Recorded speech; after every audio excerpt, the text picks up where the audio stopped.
Drew, welcome to CFO at Home. Thanks for your time today. Hey, Vince, thanks for having me on. Pleasure to be here. So, you are a certified financial planner, or CFP, which is probably considered, I'm going to say, the gold standard of certification for financial planners, at least here in the U.S. You're the president of your own financial advisory firm, where you help clients with standard financial situations like retirement, business and tax, estate planning, along those lines. So very conventional financial issues. Hip Hop X Finance attacks the personal finance or attacks personal finance from a different direction, and it uses hip hop and examples of hip hop moguls to educate. So, given your day job, I'll call it, what brought you to writing Hip Hop X Finance? Great first question, and you did get it right when you said CFP is the gold standard. We're always looking at to be fiduciaries and putting our clients' interests first. You would think that's base case for everybody, but it's not. It's doing the extra education and extra hoops to jump through and continue ed helps us be the best we can be for our clients. My journey, like how did a CFP write a book about hip hop and finance? So before I had to grow up and get a real job, I've been a lifelong drummer. And so when I was in sixth grade originally, somebody threw a couple of drumsticks in this kid's hands and a hyperactive little boy just sat down and I was able to play. It's just something I've been given as a gift to be able to use. So I've always been into beats. My best friend in my life is a funky bass player. And so we've been in bands together. So we've always been about the rhythm and the funk and everything like that. And my first love in life was music. And then my second love in life is personal finance. And so 20 plus years into the business now, I was trying to find a way, how can I mash up both of the things that I love in life? And I love all kinds of music, whether it's blues and jazz and hip hop. I love symphony music as well. But one that really hit 17, 18-year-old me was seeing these big, flashy, late 1990s music videos of just hip hop ambition and I'm going to make it no matter what, and the flaunting of wealth, which I found out in the course of writing the book. A lot of the stuff in there had been rented. And so it was this package deal that of a perception of what they had going on that wasn't really fully there. So that's what I decided to go with as far as one of my loves of music is hip hop. I've always loved the beats and the funkiness and the lyrics every once in a while I would listen to. As a drummer, you don't really care what the singer's singing about, right? I care about the hooks more than anything. But I found music is such a very public thing and everybody shares it publicly. But with finance, it's very personal. It's personal finance. It's very private. And I feel like that leads to some negative emotions that you can't talk to other people about it. And unless you're in an office with somebody like me, a CFP. So I'm trying to take these big, boisterous examples of hip hop's biggest wins and biggest fails and throwing in my own mistakes that I've made through my life. And how can you learn from them as somebody reading the book and open up a conversation at the very least about what really worked. It's not the fast and easy. It's the guys that were able to work this over time, get some businesses going, make some good decisions. And that's really how to compound your money and your time. So that's the genesis of the book. And like nearly every guest I have on this podcast, and that's why I enjoy these conversations so much, I can hear that you have passion for both of those worlds. And certainly the passion for personal finance is something that almost every one of my guests has, and that's what makes our conversation so rich. So deciding to take those two loves and merge those, was your inspiration to any extent you want to share this information about personal finance, and your average middle-aged client who comes in and wants to talk about their retirement, you probably have no problem whatsoever communicating to them in that world using that language. Were there specific examples maybe where you were trying to share that information, maybe with someone of a younger generation, maybe a friend or the son or daughter of a friend or a relative? Did you hit that wall and decide, hey, maybe I need to take this message and package it a different way? Yes, I've had very colorful conversations in the office here where I'm at, and music has come up every once in a while that's in there. But after doing the job here for about 20 years, I was really feeling the need to try to, how can I give back? And what I don't like about my industry, and it's pretty much the whole thing wide, is that we make money when you have more money. So if somebody's just getting started, like we all have to somewhere, it's really difficult to find someone that's really going to be working with you. And so I thought, going through the course of thinking about doing this, is how can I write a book that would have spoke to me as an 18-year-old or maybe 25-year-old, and bring it in. Wait, what is that? It's going to use music and you put it with personal finance. This is interesting. Haven't seen it put together that way before. And so I'm trying to be able to whet the beak, or whatever way you want to say it, for younger folks to come in, or any stage of life. If you're just getting started, go through the book, use these big elaborate examples. We're in a, I think you would agree that we're in more of a celebrity obsessed culture. And so if I can get your attention by saying, hey, this is what 50 Cent was doing when In the Club came out, and here's some really good things he did and some really bad things he did, how can you apply that to your life? That's what I'm trying to do with this, is write a book that it opens the door for people to be able to at least be more curious and learn about financial education. Financial literacy hopefully is the goal at the end of it, but at least start getting some financial education in your life. So, is the book more targeted towards that younger generation, or is it perhaps more targeted to the parents or the generation above them in terms of being able to relay messages in their language, or both? Yeah, hip hop just last year turned 50 years old. I just turned 46, so I would say it's within our age group down to anybody that's listening to hip hop. But jumping back on, have I had client conversations when I've shared with them I was writing a book about music and money? They're like, "Oh, this is a great way to get my son or daughter interested in this." And so I'm hoping that it bridges both generations and it can give a new light on personal finance, which is usually it's male, pale, and stale is the demographic around that. I can't do anything about the first two, but I don't have to be stale. So I can try to do what I can do to make this fun for people. I love it. I love it. And I want to get to a few of those examples, because just the fact that you used the lives of these hip hop moguls as examples, and I'm sure as positive examples and perhaps cautionary tales, I want to get to a couple of those. Let's talk about the positive examples first. What's the first of those stories that comes to mind that you can share?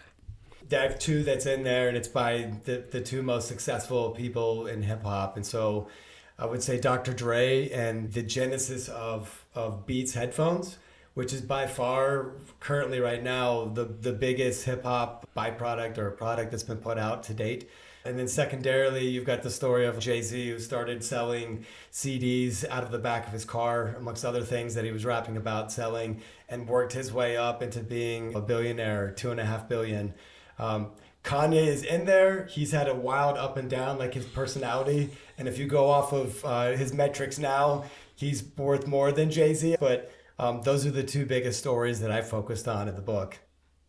Okay. So is it really more their entrepreneurial journey? And is that the big takeaway from those stories in terms of finance? Yeah, definitely for Jay-Z is what's the winding road that he took to end up where he is right now, where he's just a full-fledged mogul right now. That one is definitely about entrepreneurism. There's also another guy that's in there in the entrepreneurial chapter on number 3. I named the tracks, I call the chapters of the books tracks. So it's got a really good musical element to it. And that one is called I'm a Business Man. And that's from one of Jay-Z's lines on a Kanye song, Diamonds from Sierra Leone. The secondary person to write about in that section, his name is Jesse Itzler.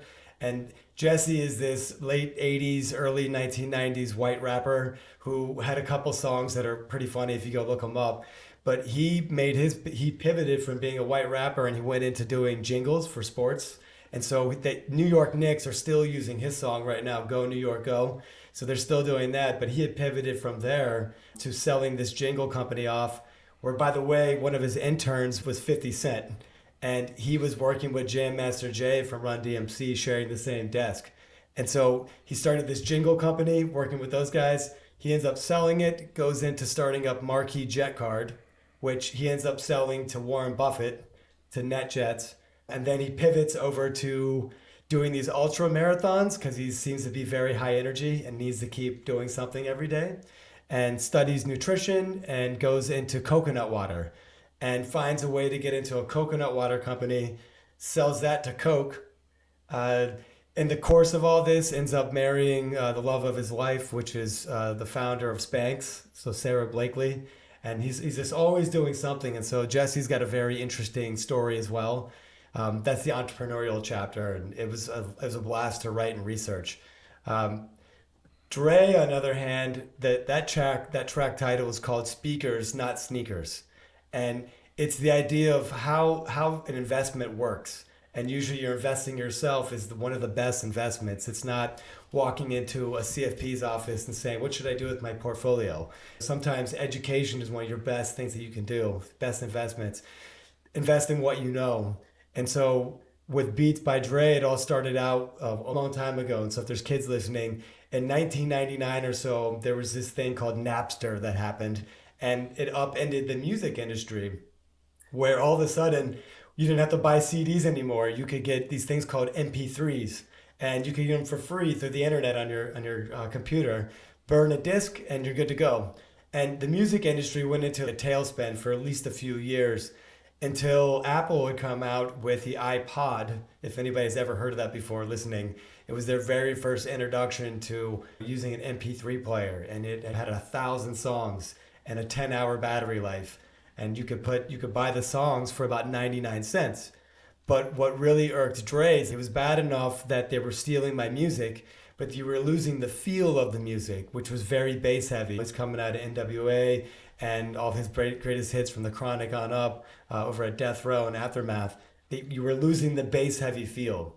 And so Jimmy Iovine comes in and he talks to Dre. Instead of doing the sneaker deal that he was approached with first, this is before all the sneakers got out with Kanye and everybody else. We should do speakers and music. It's what you know best. Let's focus on the hardware. And so that's the genesis of the idea, is that he came in, they thought about it. He was already a pretty wealthy person at this point anyways. Dre was at maybe his peak musical powers at that point. And to go and bring something else, the investment he wanted to make was solving a problem.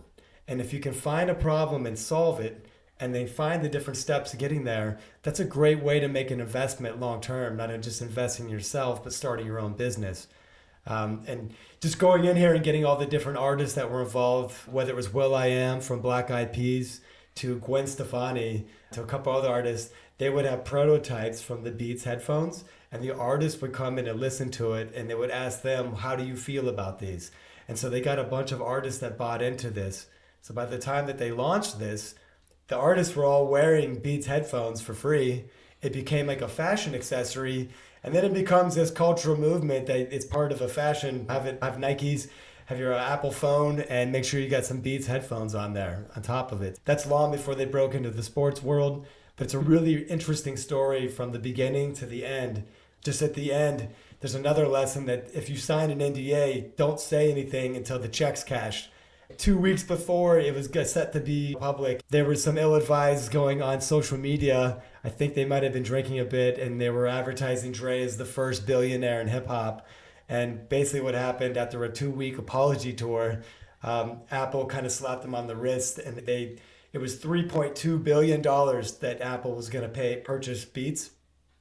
They rounded it down to 3.0. That's $200 million. But it was $200 million less enough to make Dre just miss the mark of becoming the first billionaire. And it's just such a great story all the way around. I love it. It was fun to write about. Wow.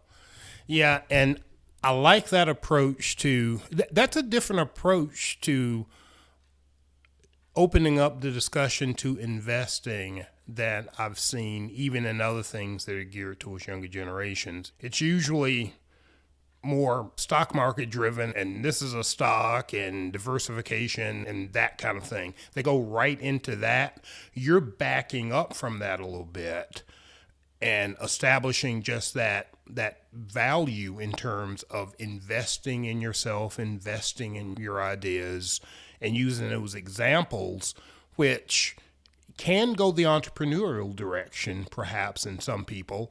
encouraging them to invest in their own ideas, but it also is a good lens to use, even if you decide it may not be my idea, but when I'm looking for something to invest in, this is what I'm looking for. This is what gives, if you do decide to invest in stocks, let's say, this is what gives it its inherent value.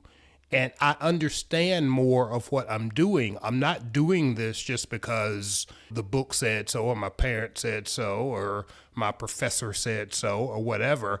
I understand basically the free market part of it. And if you understand that, I think that's a great way to go in as a more intelligent investor.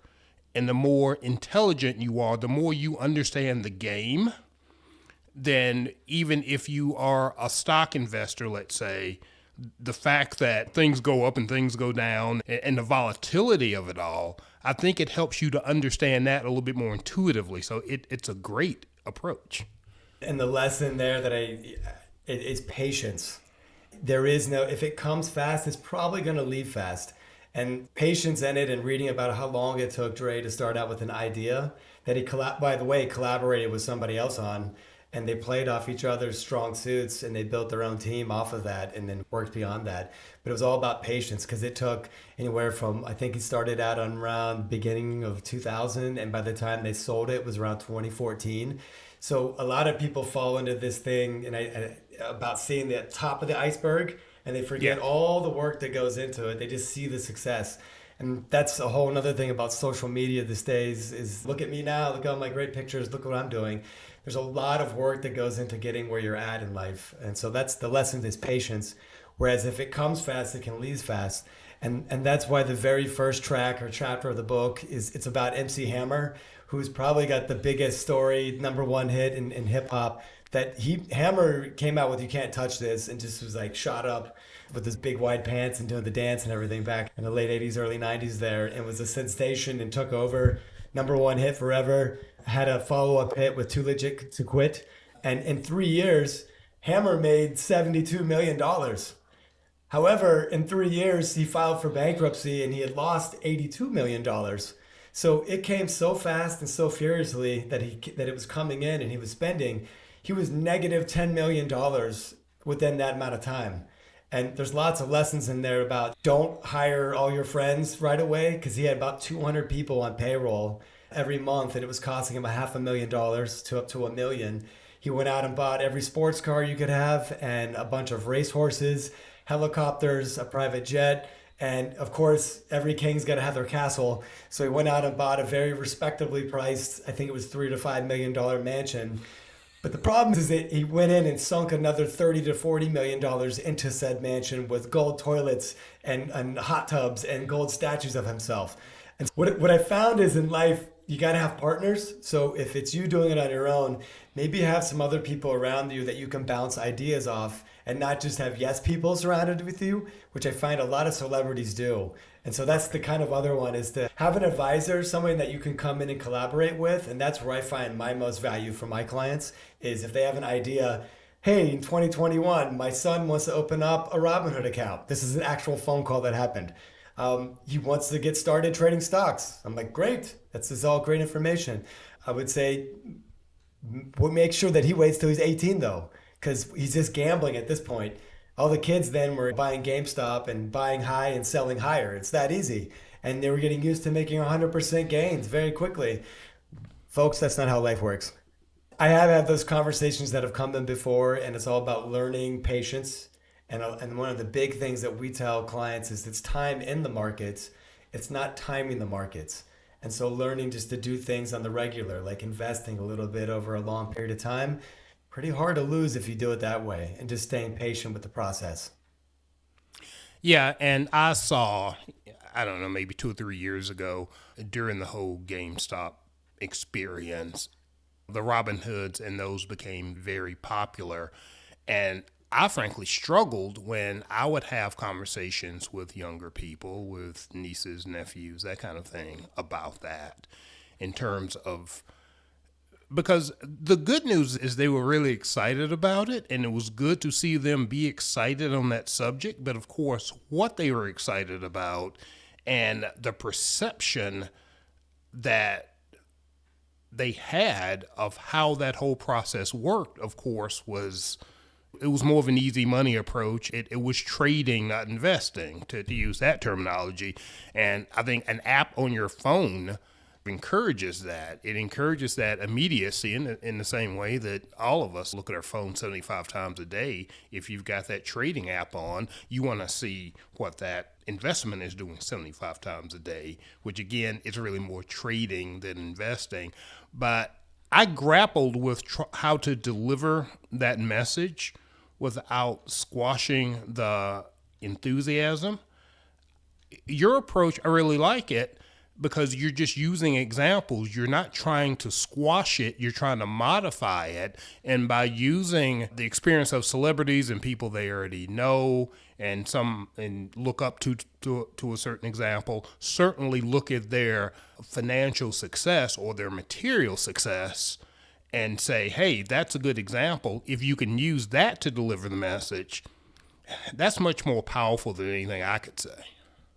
Yeah, same thing here. I didn't tell him not to tell his son to do it, but I said his son should be old enough to open his own account and don't sign up for an account under somebody else's name. And I was excited that people were getting excited about trading. It's not investing, it's trading. It's almost gambling, and a lot of these apps will gamify it. And whatever gets people more involved and gets whets their beak and a little bit more interested.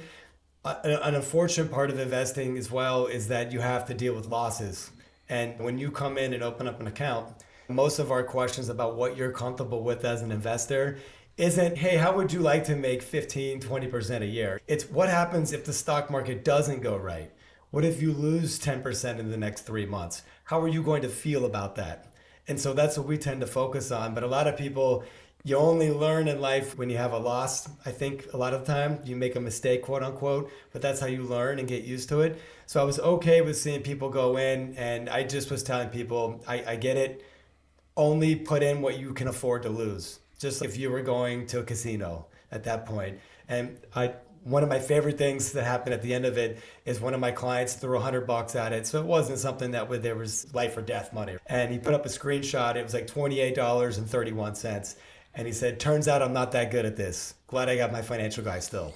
And so he tried it, and I'm glad it was a lesson to be learned, and it gives a little bit more credibility to trying to what we're trying to do, even if you don't understand what an S&P 500 index fund is. Just know that we're trying to spread your risk out, and it's not all in on one thing. And no one is trying to sit here and try to make those kind of returns long term. If you get mid-single digits as an average, you'll do just fine over time. It's just saving regularly is the biggest thing on there. It was an interesting time. I felt like a bubble was starting to form at that point, but it was a bunch of kids putting it in. And of course, you get all kinds of calls from friends and family. What do you think about this hot stock? I personally don't deal with individual stocks. I do index funds for a reason because I don't go after the flavor of the month ever. I try to just be responsible about what we're doing and spread out what I have my clients invested in. But as far as the sexiness, for lack of a better word, a way of putting it, that individual stocks can give, I think that is more exciting, let's say, than investing in an index fund, and that's part of the allure. But I personally also think that you can learn valuable lessons from that. My way of thinking about it now, and what I try to convey is, hey, there's nothing wrong with that, but this is what that's doing. That's fun, and it can be educational fun, and that's fine. Just lay your groundwork with the nice, boring investments. Once you've got that taken care of, and you have some disposable income, have a little fun. But I've had conversations with kids that are, I'll say kids, but let's say you're in your early 20s, you're out of school or you're working, that type of thing, and they get interested in that. And I'll ask them, hey, it's a pretty large corporation you're working for. Do they offer a 401k? And are you taking advantage of that? And then point out the free money aspect of that because those companies match. And sometimes that's a hook in terms of, hey, you don't want to leave free money on the table. So at least encourage them to maybe invest up to the match and you're getting the free money. And then perhaps if you want to have a little on the side that you're playing with, that's fine. But I use that as the hook. Don't leave that free money on the table. It's if you put $100 in and they're giving you 100, that's 100% return Right. before you even put it in any investment at all. So that's a great way. Like, why would you? I do the same thing on savings accounts right now, where if you're at a standard bank, what's the interest rate you're getting on your checking account? Maybe 0.1, possibly. Whereas if you look at something called a high yield savings account, now it might not be at your bank. There's a lot of them out there, whether it be like Ally Bank. Apple has a bank, which is backed up by Goldman Sachs currently that offers it. All the credit card companies have these banks that are in there, but they offer interest on just an online savings account that are right around between 3.8, 4% currently here at the beginning of February. Those are like 380% higher than what you're getting in your checking account. So even if you have $100, you're still getting like a $3.80 for over the whole year. It's almost a coffee. Put money in there and park it there. That's a great way to make easy money, and they're all FDIC insured. Going back on the hotness of stocks, can somebody say crypto? Like, all my questions now, instead of being GameStop, and even then, it's how much can I get into crypto? Can I do this and that? I don't have any advice on that. I do own a little bit. That stuff moves up wildly, it moves down wildly. It is not regulated currently, which is the whole point of it. I don't understand the rally up recently, why it's gone up so much. The whole point of it is to be deregulated, but I think they're trying to get a formal view on what are the rules to play by. If you must gamble, only put the money away or gamble with money you can afford to lose. The boring stuff works, folks. It's boring, but it works, and it takes time, just like with anything in life.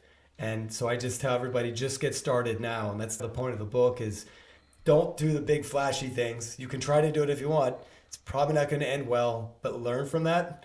But the greatest thing about starting over is that you're starting from experience. And hopefully you learn that patience pays. Do little boring things over a long period of time, and that can add up really well for you. Yeah, one thing that I have, because I try to deliver the same messages, one thing that I've started to, examples I've started to use with crypto is everything that you said, plus I try to address the general FOMO that's built up around that because it all comes with this is the opportunity of a lifetime. And if you miss this, it's never going to come around again, that kind of thing.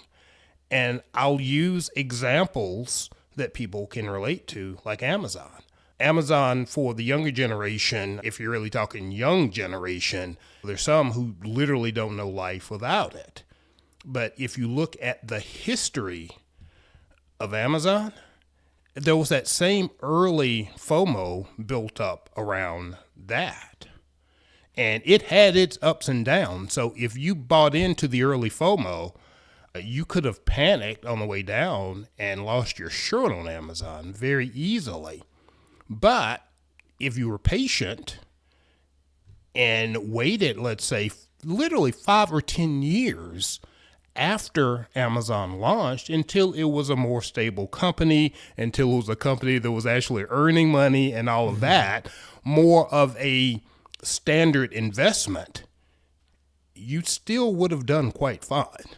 Yeah, absolutely. And frankly, I see the same with crypto. I don't really fool with it. I keep my eye on it.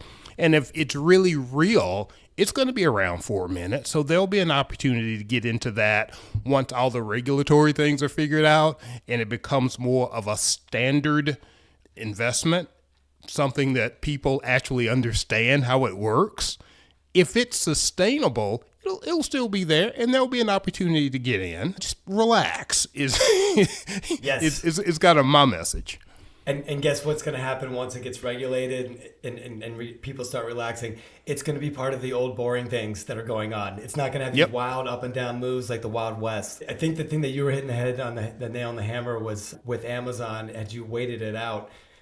I find it very interesting that the psychological part or behavioral finance is that as the price of a stock goes up, people feel like they're gaining money, right? And they keep buying it. But you're actually paying a higher price each time. So you're overpaying from when you had gotten in before. And so one of the techniques that we try to use is to not guess when is the best time and just do dollar cost averaging. And so you're buying in at all kinds of different prices and you're getting an average cost. And if you hold on to it long term, and if it's something that you believe in and can understand, again, that's why I don't get into single stocks, that you're building up an average cost long term. So if you bought something for $5 over the long, like 20 years, and it goes to 25, you're going to be looking pretty good. If you could have bought it all when it was at a dollar, would have been better, but you didn't know when that was going to happen. So that's why we go off of like a scientific method of using dollar cost averaging over a long period of time. And to go back to the premise of your book, the more you can relate those things to these examples, the better. We talked about some of the positive examples with Hammer, and I couldn't help but have a big smile on your face when you talked about that. I can remember being in college and hearing about his music for the first time, so that took me back. Did you wear for a the second. pants? Did you? It was, I'm going to have to plead the fifth on that. Okay. And keep the conversation rolling. Let me put it like this. There is no photographic evidence that I ever wore the pants. And that's as far as I'm going to go with that. That's the beautiful thing. That's the beautiful thing that we had when we were younger versus the kids right now. A lot of things I'm glad there's no photographic evidence of. But that was a example of a cautionary tale. What other stories come to mind when we talk about financial cautionary tales from the world of hip hop? Yeah, so the second one I went into is, and the track title is called Mo Money, Mo Problems. It's not about Biggie, it's about 50 Cent. And so 50 Cent is this tour de force that came on seemingly out of nowhere, started in New York, got his original big deal through, I think it was the RCA, but he had gotten dropped. There were some issues there. Went to Canada. He had gotten involved in some gang stuff in one of his songs that he released. So he went to Canada, was up there for a while, and he was releasing mixtape after mixtape. Eminem gets his hands on one of them, flies him out to meet Dre. They sign him. Whatever deals go on in the background to squash whatever beefs are going on in New York, he's able to go back and do this thing. But 50 kind of goes onto the scene within the club and becomes a huge sensation and success. And just from his first tour alone, he made $37 million on his first tour. So he goes out and is starting to make all this money. He ends up buying Mike Tyson's old mansion. And the story that's in the book is Mike Tyson went bankrupt as well. Iron Mike made about $500 million. And his story is pretty well known if you go look it up, but lots of bad decisions and no one telling him no at any point in time. Mike loses it, 50 buys it, and basically the same thing happens again to the next owner of this place. So 50 makes all this money from touring and record sales.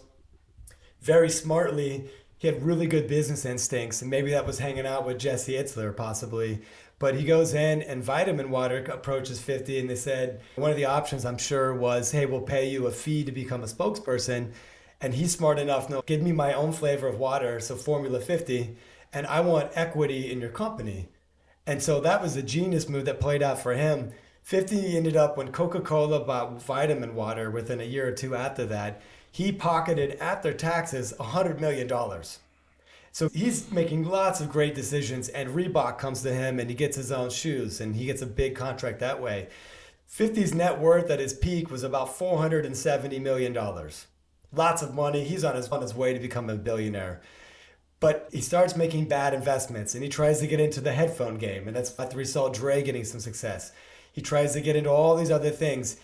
50's notoriously, he has no filter. And so he's throwing things online and leaking out tapes of other people's ex-girlfriends. And he gets sued.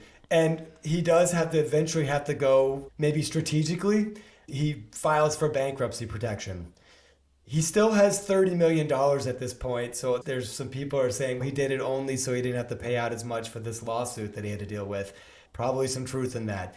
But let's just say he lost $440 million from bad decisions and bad investments, and maybe not thinking things through clearly, or having the right people around him to put hold up for a second.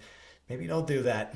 He started to make some better decisions since then, and he's on his way back up now through production and movies and doing this thing. But that's another cautionary tale of not having somebody around you. Kanye, we know the story now about Yeezys, where he's one of the most successful people coming onto the scene as a producer and a rapper, and he is able to pivot into fashion, doing shoes with the Yeezy brand, working with Adidas. And he's famously, his downfall was going on Drink Champs podcast saying, I can say anti-Semitic things and people can't do anything to me. And you can't say that with a German company for historical reasons. He got dropped like a hot potato right away and lost that contract. And so his net worth went from being above $2 billion down to only $400 million. So cry him a river. But he lost like $1.5 billion or more in one day because he couldn't have any kind of control over his mouth. But that's Kanye, right? You get that with him. So these are cautionary tales here of who to have yourself surrounded by to make better decisions about what to say, maybe what to invest in. That's the cautionary tales that I share. And powerful cautionary tales those are, and it seems like that's a common denominator of what we've talked about here. You also brought up the influence of social media and the power of social media. I would imagine that if you kind of put the pieces together here, hopefully the message that gets through, that core message of be careful who you listen to, be careful who you take advice from. Hopefully, in your examples, it was the people around these moguls, but for a lot of the people you're trying to reach with the book, hopefully they make the connection between that and maybe some of the information they're getting on social media, because I'm on most social media. I haven't done the TikTok thing, but I see enough on the social media that I'm on to just have a pretty good idea of some of the financial advice that's out there. And anything that sends a signal to be careful about the financial advice that you follow on social media, I think is wise. Is there any particular guidance or maybe advice you can give in terms of how to consume this information, particularly off of social media? Yeah, you bring up a really important point is be careful where you're getting your information from. We live in the age of too much information, disinformation, misinformation. I'm always teaching my daughters to go trust but verify. Even myself, go source daddy what he's saying. I'm a quantity talker and I may not get my facts completely right. But this is the problem with financial education is it taught in school? If you're not even getting the information, where are you getting it from? And like I write in the book, I was blessed enough with my parents to teach me how to work hard and to be an entrepreneur, but I had to go figure out the rest. And I made lots of mistakes. And I catalog how I used to be in $100,000 of bad debt from school loans and family loans and credit cards. And I had to go figure this out myself.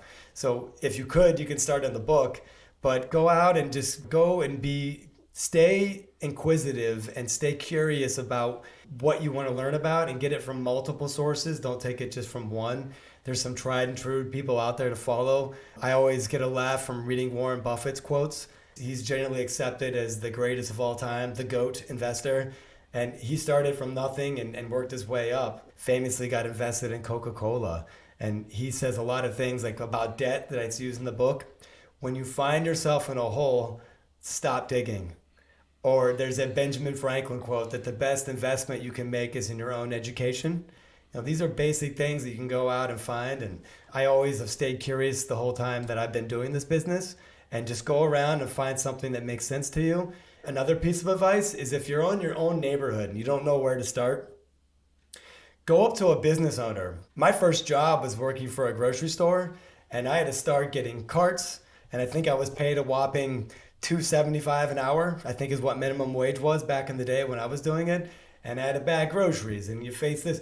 The owner of the grocery store was a great source for me to ask questions and just watch and watch how he was doing things and how he operated and ask questions. How did you get in your position? You seem like you're pretty well off. How did this work?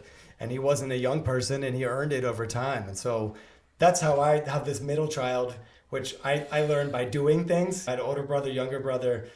I go learn by doing things I watched, and that's how I learned. And so that's why I would tell everybody else that's a great place to start at as well. Yep, I couldn't agree more. It's funny, they say two subjects that are the most difficult to talk about with kids are sex and money. They're also the two subjects that maybe not so much with sex. There's been sex ed in schools for a while, but you could argue that those are both underserved subjects all in formal education. So, two things that are so important, it's difficult for parents to talk about it with their kids. A lot of times, you don't necessarily get the right information in school, or they're very careful about it. You're left to pick it up on the streets. So the last, the Right. things that are most dangerous to pick up on the streets, so many people are left to pick it up on the streets. How does that make any sense? I'm fortunate enough, my wife is from Berlin, Germany, right? And so I get to see the difference between the cultures. I can see from the little kids' books, I was shocked as American. They're very much already explaining how babies are created in very easy terms. And the body isn't this thing to not be shown over there. It's pretty normal and natural. Just like when she came to the country for the first time, she couldn't understand why you turn on the TV and they absolutely cannot see a bare chest, but it's okay to have 50 people shot in an episode at 8 o'clock at night. Like, why does that make any sense too? A lot of these things need to be talked about more in the open, and the conversation should start at home, I think, and then see what the school is available to do to reinforce it, perhaps. But that's the problem: is if you don't hear about it from anybody, who do you hear it from? Go to the streets, learn it from your Yeah. friends. I Yeah. learned all my best things from the school bus. I had to ride. Yeah. And there's the literal streets, and then there are the virtual streets of social media, Yep. which is even more accessible and even more dangerous. Kudos to the work you're doing. I'll give Thank you. myself quick kudos to Thank you the for you, work too. I'm trying to do, and we'll leave the kudos at that. I think we've hopefully given listeners a feel for the book, a feel for the topics that are tackled in Hip Hop X Finance. Are there any other, before we wrap it up, are there any other maybe areas that we haven't caught on, hit on, excuse me, that you'd like to highlight before we wrap it up? Yeah, so even if you can get started in the money game and you start saving and investing and you maybe become an entrepreneur and you learn how to have a budget, one of the nauseating parts of the job where people start falling asleep on you is when you're talking about taxes. You have to pay taxes, okay? If you're an entrepreneur, always save 30% because no one's taking the taxes out for you. This is a very bad thing to find out. I did it myself, and you're just playing catch up for years. How to protect your assets, right? So it's paying taxes and having a team. It's having your right legal things in place, which I can do legal planning. I can't give legal advice because I'm just a CFP. And then insurances. And what I tried to do for this chapter was name it a really funny track name. And so I went back your assets up to try to make it very funny for people to draw you in and go through all these cases where celebrities that had things done correctly versus the ones that didn't, and how you can practically put it in there. And then the very last chapter track is about compound. It's about compound interest, or how do you compound your giving and your time. And that one's named Straight Outta Compound, going off of NWA. I try to keep this fun and engaging and all the way through the book. So even on the more heavy subjects, you can keep engaged with it to keep learning. That is awesome. So we will certainly include the links to the site for the book, which is hiphopxfinance.com. We'll include that link in the show notes. We also have your Facebook, your Instagram, your TikTok lined up and ready to go. Are there any other ways to reach you that we need to mention and maybe add to those show notes? Nope, those are all great places to get a hold of me at. There's a link over to my own advisory site as well if you're in need, if you're out there. But the book is available on Amazon, everywhere. You can go out and click on it, and it's a very convenient one-click purchase. You can get it sent to you, and it's your best $20 you put in to learn about finance and learning the money game. I love it. Drew, appreciate your time. Appreciate the conversation that kind of took me back in a few places when you bring up Hammer and some of the other artists that go back as far as I do. Hip hop is a rich culture. I've been watching a few documentaries on that have taken me down that road. So that was a nice conversation to have. And I'm always interested in talking with people like you who are trying to communicate this information in a way that is understood. And I think your approach is fantastic. Best of luck with the book. Thanks for being on CFO at Home today. Hey, thanks, Vince. And I'm not telling you anything new, so I'm just doing a sample of a sample, just like hip hop. I'm taking old information and trying to put my spin on it that's more accessible. So I appreciate you having me on today, and I can't wait to spread the word in an interesting way for everybody to keep learning in the money game. I love it. Thanks.